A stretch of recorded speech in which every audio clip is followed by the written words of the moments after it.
এই 2 বছরে এই খুনি হাসিনার সন্ত্রাসী বাহিনী যাদের মাঝে সামান্যতম অনুশোচনা নেই, যারা জুলাই আগস্ট গণঅভ্যুত্থানে 1400 ছাত্র জনতাকে হত্যা করার পরও তাদের মাঝে সামান্যতম অনুশোচনা নেই, সেই সন্ত্রাসীরা এখন পর্যন্ত এই 2 বছরে আমরা দেখেছি বিভিন্ন রাজধানী ঢাকা সহ বাংলাদেশের বিভিন্ন পথে প্রান্তরে তারা এখনো এই খুনি হাসিনাকে ফিরে আসার আহ্বান জানিয়ে তারা মিছিল করে।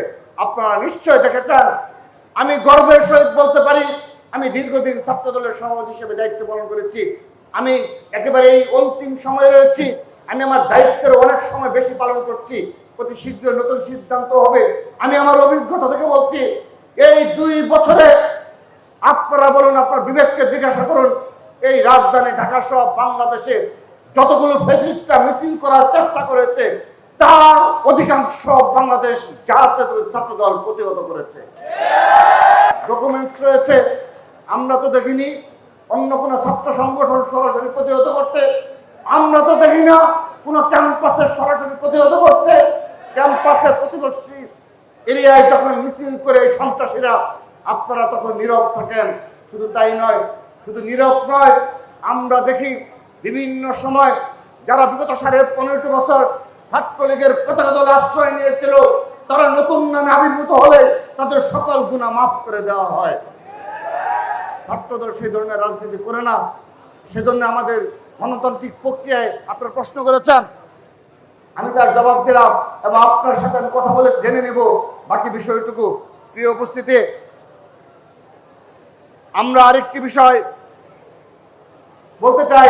এই ঢাকা পলিটেকনিক ইনস্টিটিউটে আমরা জেনেছি এখনো যারা ফ্যাসিস্ট ছাত্র লীগের সাথে কতিপয় শিক্ষার্থী যোগাযোগ রাখে, আমি তাদেরকে হুঁশিয়ারি উচ্চারণ করে বলতে চাই, এই বাংলাদেশের খুনি হাসিনার প্রশ্নে ফ্যাসিস্ট হাসিনার বিরুদ্ধে পুরো বাংলাদেশ এক এবং ঐক্যবদ্ধ রয়েছে।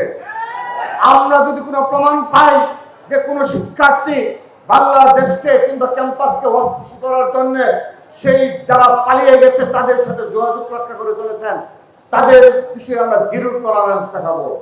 তাদের শুধুমাত্র আইনানুগ ব্যবস্থা না, তাদের বিরুদ্ধে সাধারণ শিক্ষার্থীরাও অবশ্যই জবাব দেবে।